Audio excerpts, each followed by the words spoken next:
So tell me what happens when you find yourself with a pocket of unexpected free time. There's nothing scheduled, and again, you weren't expecting it. What happens in your brain? Now, some of you are going to say, yeah, I would hop on the couch with a good book. I would call my friend. I would maybe lay down and take a nap. I would go play with my kids. But for some of us, we would immediately be flooded with all of the working things that we could do, right? We see that there's laundry. We see that there are charts undone. We see that there's an inbox. We might have to check the inbox. There might be something important in there. We might need to research, and that might be medical research, but it might also be, well, I obviously need to find the best language program in order for me to learn Spanish because that would be a really good idea. And I don't speak Spanish, but I don't know which program to use, right? So I'm going to go down the rabbit hole rather. This is a common pattern for many of us that when we find ourselves with unscheduled time, we don't know what to do, but we immediately jump into some kind of work, whether that is work or home work. And it prevents us from being able to live the full lives that we want, to feel like we can get rest. And so, if that sounds familiar to you, today we are going to be diving into why this happens, what patterns we're bringing into it, and start to do some work on getting unstuck. Because there will always be more work to do than any of us could possibly do in one lifetime. And I think most of us would benefit from having more time spent not working. So buckle up. Here we go. Now, before we jump into the reasons why this might happen, we need to acknowledge that during medical school, we were all given a gift. We were given the gift of starting to believe that we could do just about anything. We could learn how to intubate people. We could learn how to evaluate them and figure out, why is this person in pain? Why is their body sick? We could learn how to do brain surgery. We needed to hold the belief that we humans could do the challenging work of being physicians. And this is an important thing, right? We needed to have that belief. The dark side of this belief, though, is that for many of us, we also started to believe that that meant that we should do everything. Again, think about the things that you did in medical school. Now, I'm old enough to remember that we did not have smartphones when I was in medical school, so we had to calculate anion gaps by hand. Often, I believe, without a calculator, because I do not remember carrying a calculator around.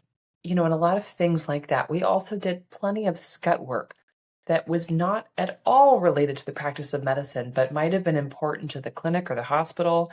And somebody just told us to do it, and we went and did it, right? We could do just about anything. And some of us internalize that to believe that we should do everything. Now, if anyone knows how to have my husband listen to this episode, please tell me, because I know he will not, and this is something that we are working on in my house. We come by this honestly, my friends. Because we believe that we can learn to do anything, that has many of us believing that we should do everything. That might mean doing our own taxes. It might be doing our own home repairs. It might be fixing the car. Right? Any number of things, because we believe that we're smart, competent humans. Some of us may have struggled financially, especially during medical school and residency, couldn't afford to do anything else. Maybe we carried that legacy from before. We come by this overworking very honestly, and it's really important that we see that so that we get out of judgment and we can come to this question with curiosity. Why am I like this? This belief, right, that maybe I should do everything drives us to overwork. It is compounded by a broken healthcare system where we can very easily see that there is not the right distribution of resources to go around, and is very uneven, and we can see that everywhere in medicine. And the chef's kiss here is our compassion, right? We want to be the nice one. We know that our patients need our care. We get told, well, this is your patient, so it's your responsibility, right? And we really take that to heart because we know it's another human who needs our help and expertise. And of course, the fear of malpractice and neglect, right? We don't want to be accused of not having done enough. Or we worry that, oh gosh, did I do the right thing? And we overwork and over research and overthink, right? These are behaviors that are incredibly baked into the practice of medicine. If you don't struggle with these, fantastic, not a problem. But the rest of us, this is a very real problem that we struggle with. And again, we're going to start to unpack that today. So the groundwork is really important here because it's really essential that we see that there is nothing wrong with us. These are learned patterns of behavior. For you, it may have started in childhood, especially if you grew up with the good girl phenomenon or good boy phenomenon, where you were always the one who did the right things, right? You were always the hardworking one, the one who just, excelled at everything. There is nothing wrong with you. And if you've gotten to however old you are and you find yourself still struggling because you don't know how to turn that work thing off, let's just see that this is a consequence of years and years and years of conditioning. Again, it may have been with you since young childhood, and that may have come from socialization. It may have come from legitimate need. If you grew up in a household where your active participation in work was needed by the adults or by siblings or friends, right?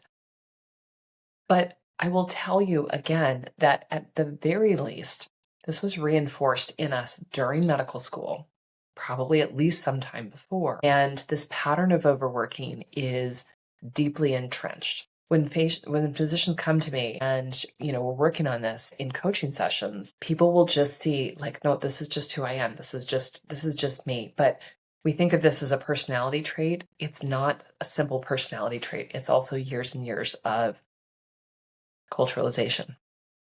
So it takes some digging to find the patterns. It takes some work to undo it. But again, that's what we're here to do today. We're here to start busting up those patterns. We can't do that without seeing it. And we can't do it well without getting out of judgment or feeling like we are just broken. We are the problem. We are the ones who are wrong. So if we want to change, again, we're going to need to stay out of judgment and just get curious. Why does it keep happening that when I have the opportunity to rest, when I find myself with some free time, I'm always jumping right into something to do with work? Again, that might be work around the house. It might be work, because in this day and age, right, we are constantly connected to our workplaces. Now, some of you are connected to your workplaces through your phone, right? So you can log into whatever your EMR is on your phone, which really means it travels with you everywhere. For others of us, it is as close as a computer. And who of us is very far away from a computer at any given time, right? We go on vacations and we might be charting by the pool. We literally just bring the work everywhere. Again, I'll date myself a little bit.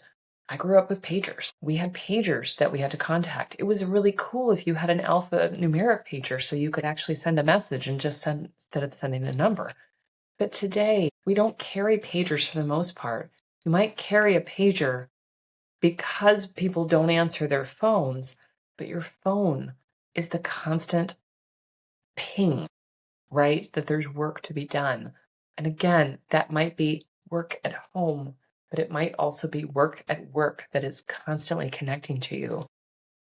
That layer makes it very real and hard when we're trying to unlearn the overworking.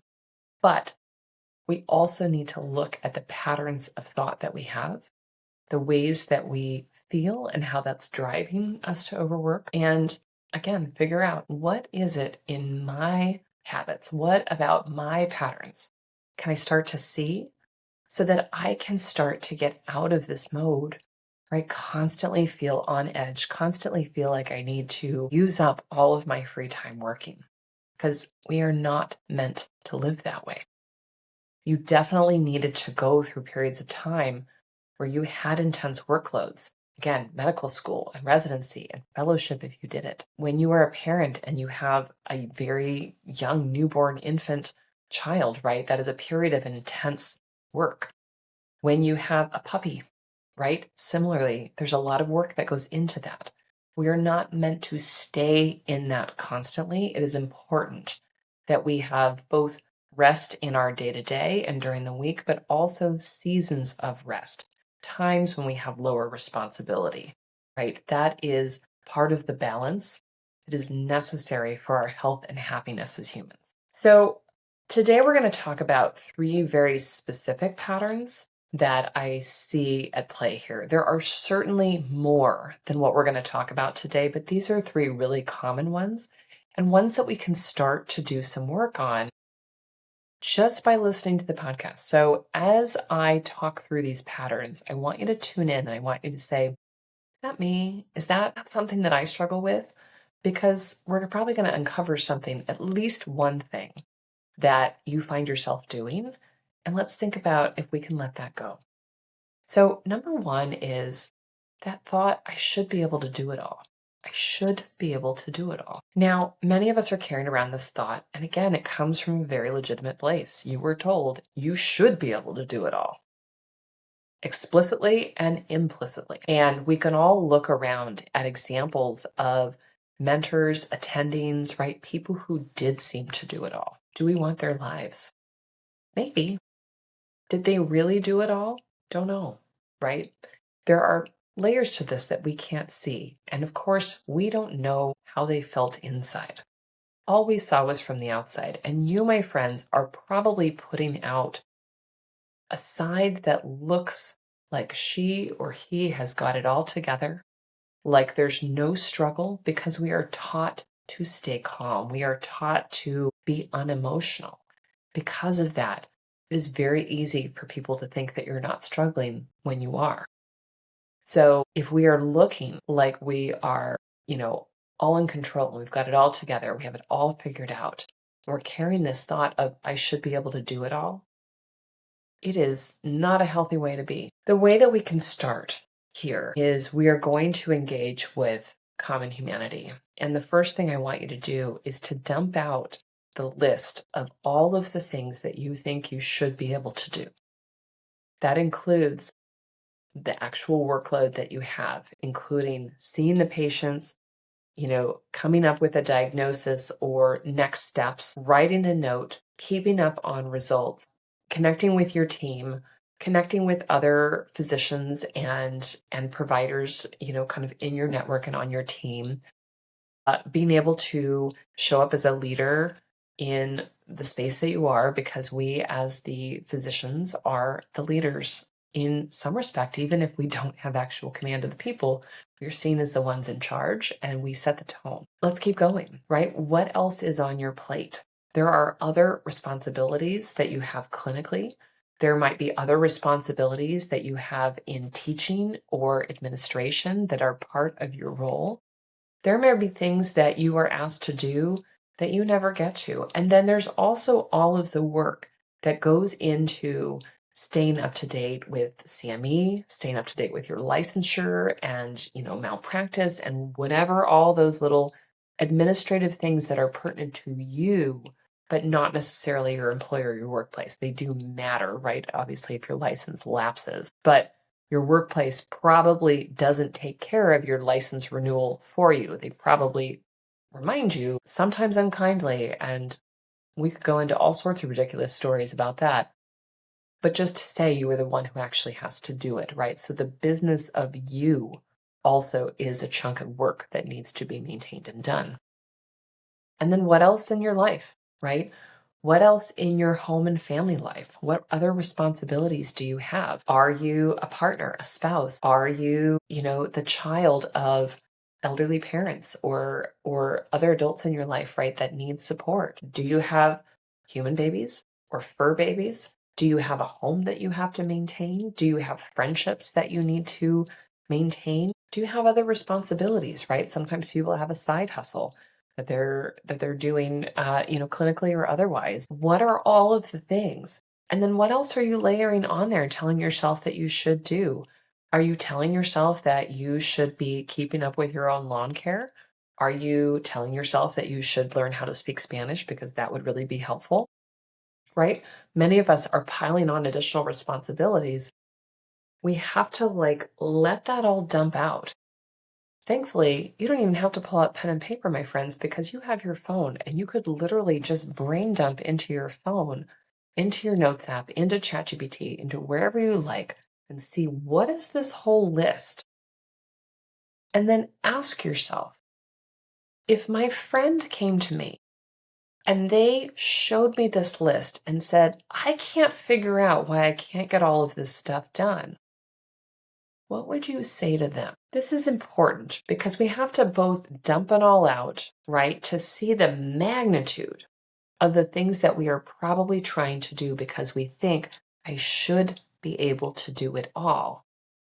And then we have to look at it with that lens of self compassion, common humanity. Do I think it's reasonable that any human should be able to do all of this and should feel rested and have time to sleep and eat and, hopefully go to the bathroom, maybe exercise? Do I really think that one human is capable of all of this? If we could do this on a semi regular basis, we'd finally get to the place where we're probably laughing at ourselves and say, there I go again, thinking I should be able to do this all.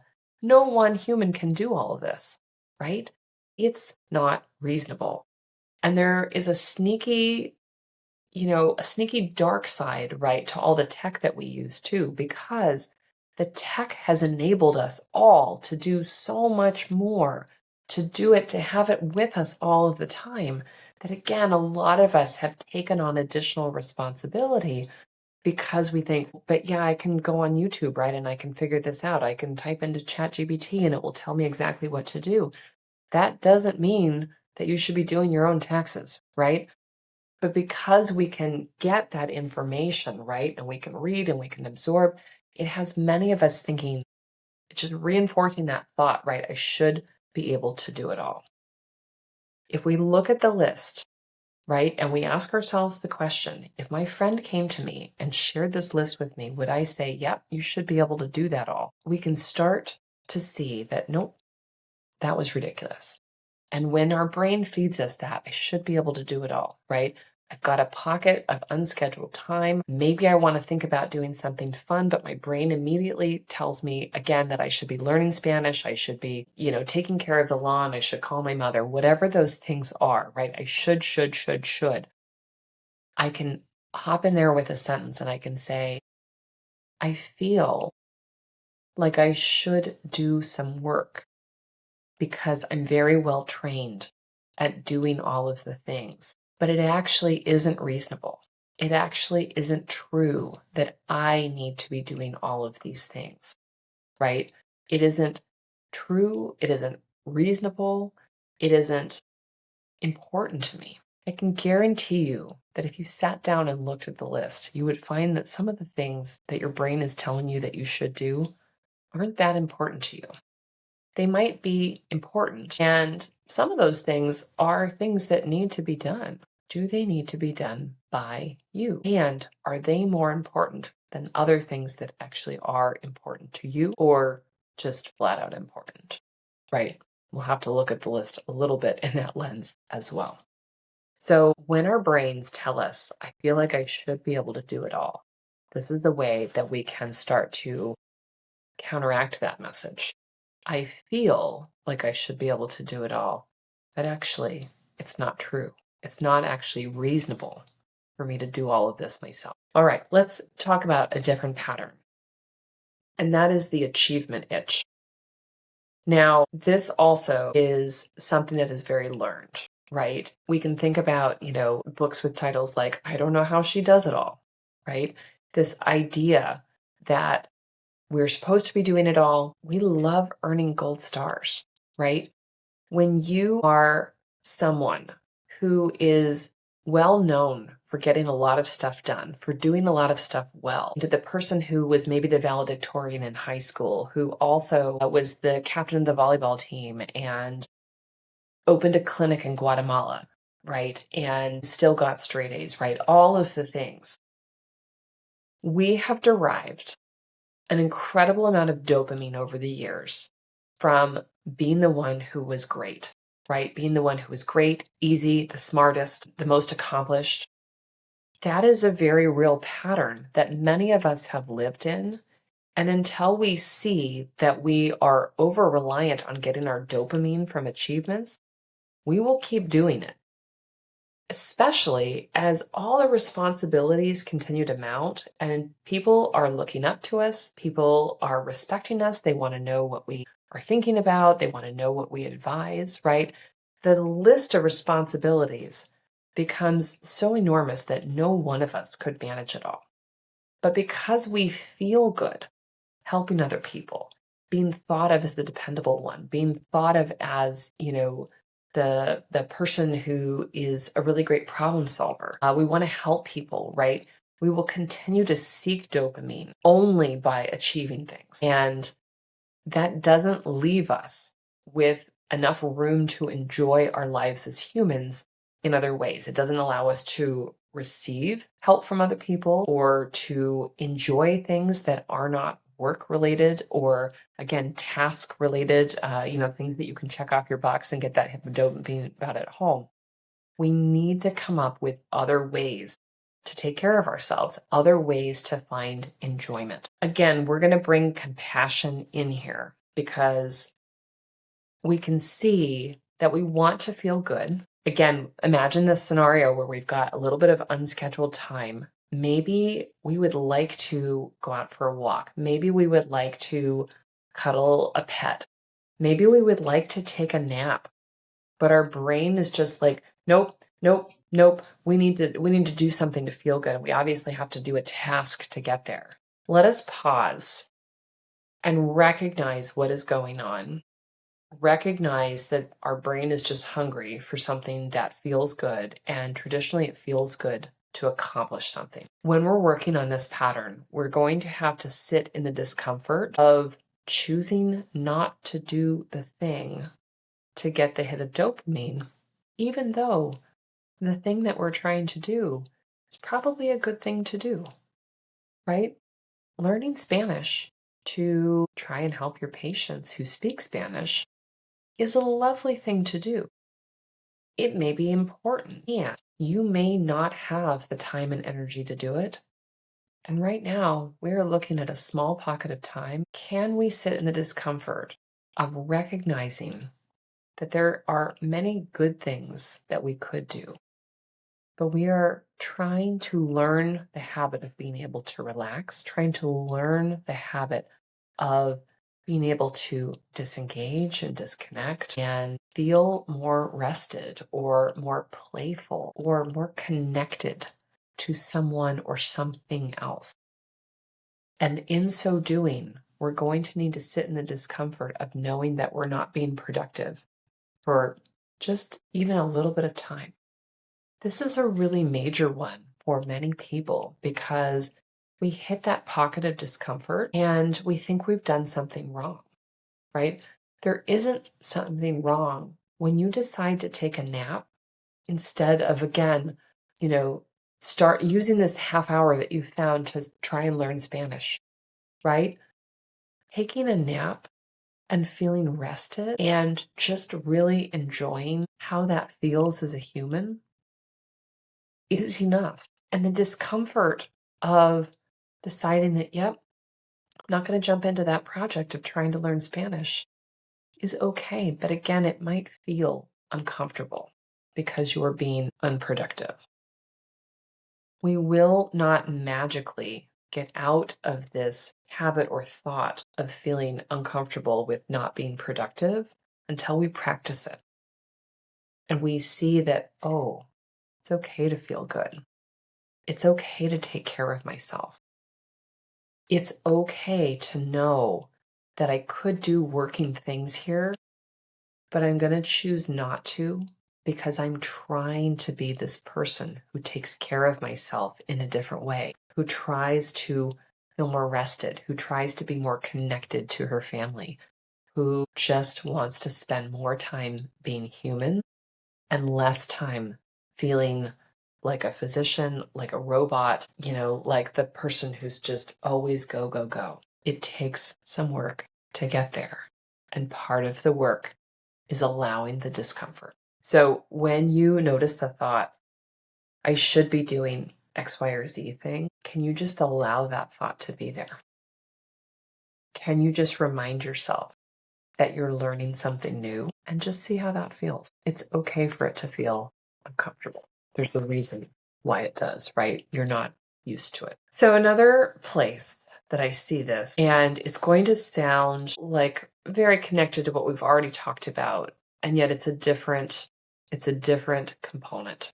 And that is, I can't rest until this thing is done. I can't rest until my list is completed. I can't rest until I've, I don't know, checked something, until I've, completed my notes, whatever that. I want to check, whose voice is that? Is it your voice? It might be, but it also might be a parent or a grandparent's voice. It might be one of your professors or an attending's voice. Whose voice is it? It's important to answer that question because we want to know how to talk back to that voice.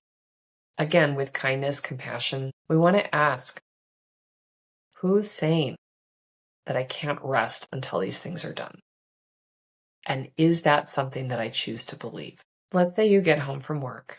You've had a very difficult day. You've still got 4 notes open. You're so tired you can't see straight. And you just want to go to bed. You feel like you've got a cold coming on. And yet also, you're like, I can't rest until those 4 notes are done. But there's nothing urgent there. That is a time when actually choosing to go to bed, leaving those notes for another time, sometime in the morning, sometime in the next day, and taking care of yourself is the kindness. Now, I don't love us, dragging our notes out and keeping them open indefinitely, right? Because that keeps open tabs in our brain. But we also don't want to be in the habit of compelling ourselves and pushing ourselves constantly when at that moment you're so tired, you just need to go to bed. Whose voice is it that's telling you, and what is the consequence involved? In this circumstance, let's play it out both ways, right? Let's say you stay up for another hour. It takes you an hour to do those 4 notes because you're not thinking straight. You're a little distracted. It's harder to actually get that done. Then your brain is really activated because it's just been thinking, it's just been trying to work really hard. So you choose to numb out with some TV or scrolling on your phone for another hour. And you finally drag yourself to bed. And now it's 11. You have to get up at 5. I don't know. You could make it worse hours than that if you want. And you wake up in the morning. You're exhausted. Your cold symptoms are worse, right? You're starting the day off absolutely on the wrong foot. Now, I can't guarantee you that if you chose to go to bed, you would feel better. But don't you think there's at least a chance that if you went to bed 2 hours earlier, if you got more sleep, if you laid yourself down to bed with kindness and said, it's okay, there's nothing urgent here, I will take care of it tomorrow. If you took care of yourself in that way, there's at least a higher chance that you would feel more rested and prepared for the next day. That even if you were sick, you were going to be a little bit more clear-headed and maybe able to make a better decision about whether or not you go to work sick or not. I would argue that too many of us go to work sick. That's a different story, right? But coming into that day more clear-headed is always going to help you. But if we listen to that voice, I can't rest until, we have to ask ourselves, what are the consequences here? And how far does that message go, right? Because sometimes that message becomes so intensive and so angry and so judgmental that we will absolutely never find a time, right, where we have done enough to get the rest. Now, again, some of this is going very far back into your childhood, perhaps. Some of it is not as far back, right? It's just this compulsion. But if things are constantly sort of clogging up your time, right, and you never feel like you can rest, and we look at that list again of the things that you feel like you ought to be able to do. And it's filled with both things like laundry that could be done by anybody, as well as things that only you can do, like renewing your license. You will never get to the end of that list. And because you will never get to the end of the list, you will never earn yourself some rest, right? This is a very real pattern. And it's not wrong to do the laundry. And yet, you just may not have the capacity to do it. And if you do not have the capacity to do it, and yet it's the easier thing than doing something that only that you can do, and you're never getting rest, and you're never getting to the end of your list, and you're constantly feeling behind and drowning, this is a part of burnout, right? It's this sense that I'm never going to get all of this done. And it's a very common and insidious pattern. We have to figure out what are all the parts connected to this. And it starts with seeing, where did I learn that I can't rest until these things are done? Again, who is saying it to me? Is it me? Do I need to work on my own voice, or is it something that I'm carrying with me from someone else? So we can start to figure out, what is the work for me to get out of this pattern, right? How do I start maybe assigning tasks to other people or hiring people to help me out with some of these things? Crossing some things off the list. Learning Spanish would be amazing. I've thought that many, many times, and yet it has never taken higher priority than all the other things that have come before it. And that's okay. I probably never will learn Spanish. That's okay. For some of you, that might be a higher priority. That's okay too, right? We all get to choose what the priorities are. But we have to get away from this idea that we can't rest until all the things are done, because they never will be. We are going to have to choose to intentionally schedule the rest, to intentionally take the time, to intentionally have some white space in our days sometime where we can just relax and just be human. Even if you have to put play on your calendar, some of us need to do that. Now, there are, as I said, many other patterns that may be going on that are keeping you in this sense of always feeling like you need to fill up those free time pockets with work.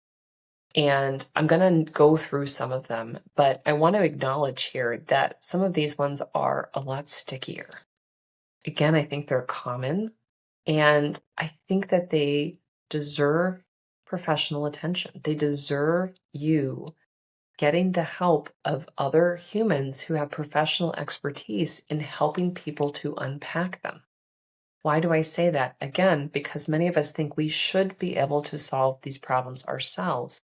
And yet, in not connecting with someone who can help you, many of us are going to stay stuck in this because we won't be able to just read a book or listen to a podcast and get out of the habit, right? They are stickier. They are more deeply entrenched than what we've been talking about. Frankly, the things we've been talking about, fairly deeply entrenched, but I do believe that we can start to look at some of those things and start to make a difference. So other things that may be keeping you in this pattern: believing that you have to prove your worth or earn your keep. And that is the thought that constantly has you working because you never feel good enough.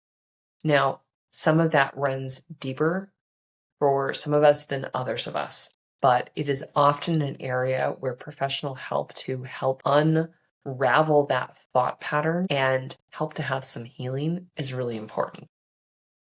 If we are feeling really numb and disconnected, that may be depression and anxiety. It may be chronic PTSD, right? There may be a mental health diagnosis that we would attach to it beyond burnout. We deserve to have appropriate help and attention to that, right?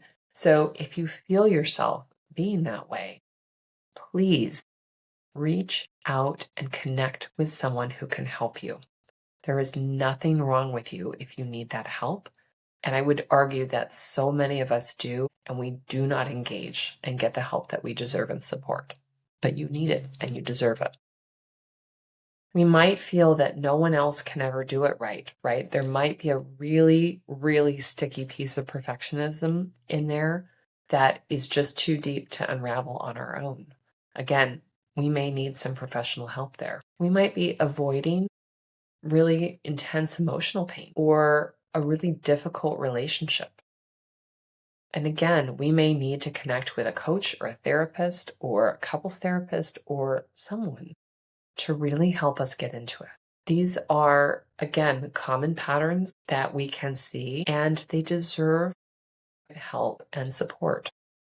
Nothing is wrong with you if you find yourself in one of these patterns. And it takes more attention than simply listening to a podcast or reading a book. We deserve the same care and attention that we want to give to the humans that we serve, the humans that we serve at work, the humans that we work with, the humans that we have at home, and the people that we care about. We are really bad at taking up space ourselves and getting the help and support that we need.